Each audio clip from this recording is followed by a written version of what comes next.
Nagpaalam na sa FPJ Batang Quiapo ang veteranang aktres na si Rosana Roses. Maraming fans ang nagulat sa kanyang exit, ngunit hindi maikakaila ang kontribusyon niya sa serye.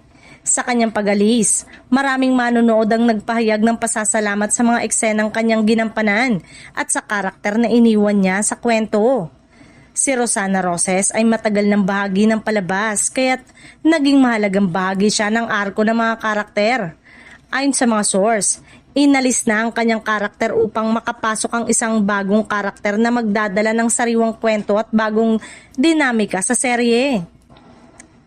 Ang desisyong na ito ay nagdulot ng kaunting lungkot sa mga tagahanga, ngunit naiintindihan nila ang nangangailangan ng palabas na mag-evolve at magdala ng bagong excitement sa kwento. Sa social media, maraming netizen ang nagbahagi ng kanilang pasasalamat at nostalgia sa mga eksena ni Rosana. Marami ang nag-post ng throwback moment at nagbigay pugay sa kanyang husay sa pag-arte na naging bahagi ng tagumpay ng Batang Quiapo. Ang kanyang kontribusyon ay malinaw na iniwan ang marka niya sa puso ng mga manonood.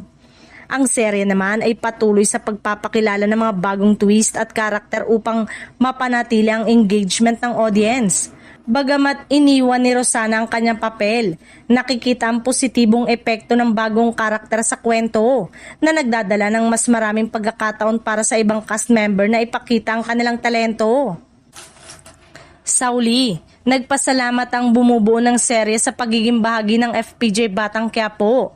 Ang iyong husay at dedikasyon sa pag-arte ay hindi umano malilimutan at malinaw na iniwan itong marka sa kasaysayan ng palabas habang nagbubukas ang serye ng bagong kabanata.